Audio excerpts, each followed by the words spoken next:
पाकिस्तान और इंडिया के दरमियान मई में होने वाली जंग में कई ऐसी चीजें हैं जिससे बैनुल अक़वामी दिफाई इदारों ने बहुत से नताइज बनाए हैं, नताइज अख्ज़ किए हैं। और उन्हीं में एक सबसे अहम तरीन चीज जो है वो पाकिस्तान के मिसाइल प्रोग्राम या मिसाइल टेक्नोलॉजी के बारे में एक्यूरेसी है। अमरीकी दिफाई जरीदे की तरफ से जारी करदा ताज़ा तरीन रिपोर्ट के मुताबिक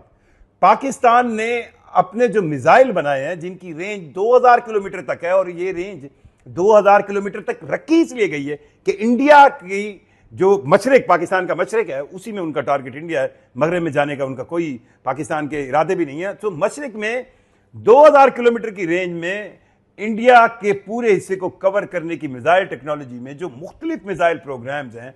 उसकी एक्यूरेसी को लेकर पूरी दुनिया और स्पेशली मगरबी दुनिया हैरान है। पाकिस्तान ने अपना मिसाइल सिस्टम और मिसाइल प्रोग्राम जब लॉन्च किया था, ये उस वक्त की बात है जब पाकिस्तान ने 1998 के अंदर इंडिया के एटमी धमाकों के बदले में एटमी धमाके किए। अब जब आपके पास न्यूक्लियर बॉम्ब आ जाता है, न्यूक्लियर वेपन आ जाता है, तो सबसे दूसरी बड़ी चीज होती है उसको आपने डिलीवर कैसे करना है, उसको आप इस्तेमाल कैसे वेपन को करेंगे, तो फिर बात आ जाती है मिसाइल टेक्नोलॉजी पर। सो पाकिस्तान की मिसाइल टेक्नोलॉजी पिछले 25 से 30 सालों में डेवलप होती रही। मुख्तलिफ किस्म के मिसाइल जो है पाकिस्तान ने लॉन्च किए, long range, short range, cruise missile तक पाकिस्तान की गेम चली गई, और इन तमाम तक बैलिस्टिक मिसाइल, इसके अलावा गाइडेड मिसाइल, मुख्तलिफ रेंज हैं। और आपके दिमाग में नाम आ रहे होंगे पाकिस्तानी मिसाइल्स के, शाहीन, गौरी, अबाबील, बाबर, और फिर सबसे इंपॉर्टेंट अल फतेह 1 और अल फतेह 2। अब अल फतेह 1 और अल फतेह 2 दोनों ऐसे मिसाइल हैं जिनका इस्तेमाल पाकिस्तान ने अपनी रीसेंट जंग में, मई की जंग में किया। अल फतेह 1 की एक्यूरेसी को लेकर मगरब और अमरीकी जरीदे हैरान हैं। वो ये परेशान है कि आया इतनी एक्यूरेसी से पाकिस्तान का मिसाइल प्रोग्राम किस तरह कम कर सकता है जब पाकिस्तान के पास इतने रिसोर्सेज में नहीं है। अल फतेह 1 की एक्यूरेसी के बारे में बताया जा रहा है कि ये पेन ड्रॉप एक्यूरेसी के साथ गया, यानी कि अगर कोई चीज बिल्कुल इसके ने टारगेट इसको दिया गया, ये एग्जैक्ट उस टारगेट पे 100% जो है वो इसने हिट किया है। ये एक्यूरेसी मिसाइल प्रोग्राम के अंदर सबसे इंपॉर्टेंट चीज होती है कि कोई मिसाइल कितना एक एक्यूरेट अपने टारगेट को निशाना बनाया जाता है।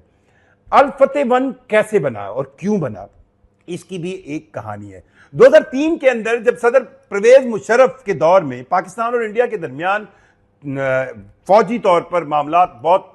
कशीदा थे और दोनों ममालिक की फौजें जो हैं सरहदों पर थीं, तो उस वक्त एक इंडिया ने नया एक लड़ने की एक नई अपनी स्ट्रैटेजी बनाई जिसको कोल्ड डॉक्ट्राइन कहते हैं। कोल्ड डॉक्ट्राइन का मतलब ये था कि इंडिया ने अपनी फौजी एबिलिटी में एक ऐसी सेंस बनाई कि वो 24 घंटे के अंदर अंदर पाकिस्तान की सरहद पर कहीं भी 2.5 से 3 लाख फौजी, क्योंकि इंडिया के पास बहुत बड़ी फौज है, 21 लाख से ज्यादा, वो 2.5 से 3 लाख फौजी या फौज जो है वो इकट्ठी कर सकता है। और कहीं भी अगर 2-2.5-3 लाख फौज इकट्ठी होकर पाकिस्तान पर हमला करेगी और वो हमला नाकाम बनाना बिल्कुल नामुमकिन था, तो उसके जवाब में पाकिस्तान ने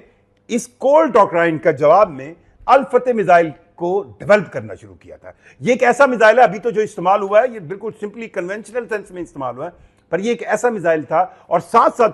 पाकिस्तान ने अपने न्यूक्लियर वेपन्स में ये जिद्दत लाने की कोशिश की कि छोटे छोटे न्यूक्लियर वेपन्स बनाए गए, छोटे छोटे बम बनाए गए जो अल फतेह मिसाइल के साथ, या पाकिस्तान के जो शॉर्ट रेंज मिसाइल है जिसमें शाहीन 2 भी शामिल है, उनके साथ लगाकर 200-250-300 किलोमीटर की रेंज में किसी जगह पर फायर किए जाएं, तो वहां पर मौजूद अगर इस तरह को 2-2.5-3 लाख एक बड़ी तादाद में फौज मौजूद है तो उसको खत्म किया जा सकता है। पर इस अल फतेह की एक्यूरेसी इसलिए ज्यादा काउंट की जा रही है क्योंकि इस अल फतेह से आप अगर फ्यूचर में न्यूक्लियर वेपन यूज करते हैं तो एक्यूरेसी सबसे इंपॉर्टेंट चीज है। क्योंकि न्यूक्लियर वेपन में अगर आप दिफाई तौर पर किसी चीज को हिट कर रहे हैं तो वो तो आपके पास दलील हो सकती है, खैर न्यूक्लियर के इस्तेमाल की तो कभी दलील बनती नहीं। और पाकिस्तान का न्यूक्लियर जो आप कहें जो कॉन्सेप्ट है, जो नजरिया है, वो सिर्फ और सिर्फ जवाब का है कि अगर इंडिया की तरफ से हमला होता है, और या फिर उस सेंस में है कि जब हमें यह लगे कि एक बहुत बड़ा मुल्क, हमसे 5-6 गुना ज्यादा बड़ा मुल्क एक बड़ी फौज वाला मुल्क, हमें बिल्कुल लगे कि हमारे पास और कोई चारा नहीं, तो हमने अपने सर्वाइवल के लिए इसको इस्तेमाल करना है। सो अल फतेह की एक्यूरेसी को लेकर अमेरिकी जरीदे की रिपोर्ट में यह आया कि यह 100% एक्यूरेसी के साथ आया, जो कि मिसाइल टेक्नोलॉजी में पाकिस्तान के मुस्तनद होने की तारीफ है। और यह भी कहा गया है कि पाकिस्तान ने जिस तरह एयर अटैक के अंदर जो प्रैक्टिस की थी, जो एक्सरसाइजेस की थी, जो उन्होंने कॉम्बिनेशन, यानी कि पाकिस्तान ने अपने एयर अटैक में JF-17 थंडर ब्लॉक 3 भी इस्तेमाल किए, J-10C भी इस्तेमाल किए, पाकिस्तान ने F-16 भी इस्तेमाल किए, JF-17 थंडर ब्लॉक 2 भी इस्तेमाल किए। फिर पाकिस्तान ने ज़मीनी अपने जो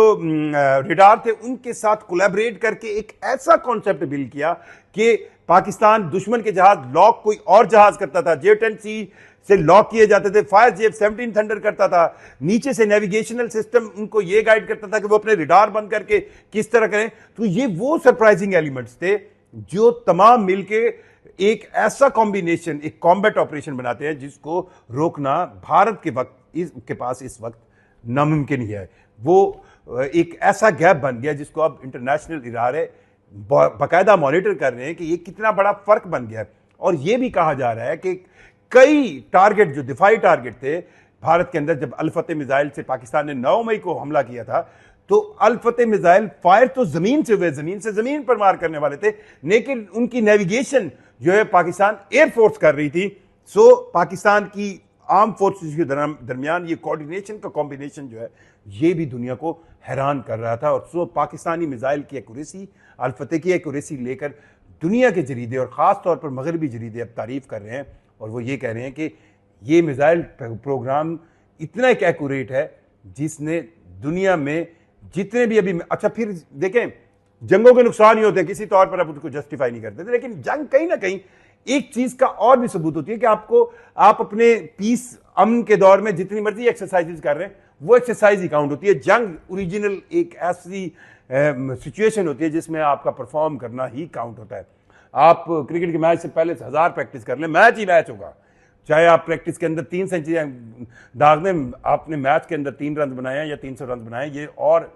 कहानी है। सो जंग के अंदर जब कोई चीज़ इस्तेमाल होती है तो उसकी एफिशिएंसी, एक्यूरेसी बहुत काउंट होती है। सो इस मई की जंग में पाकिस्तान का मिसाइल प्रोग्राम जो है वो टेस्ट हो गया बाकायदा तौर पर, और अब इसकी तारीफ जो है मगरबी इदारे कर रहे हैं, और मगरबी अमेरिकी दिफाई जरीदे ने खुलकर कहा है कि पाकिस्तान के अल फतेह मिसाइल ने और दीगर मिसाइल्स ने जिस एक्यूरेसी से इंडिया के अंदर अपने टारगेट्स को हिट किया है, ये वाकई ही लाजवाब है।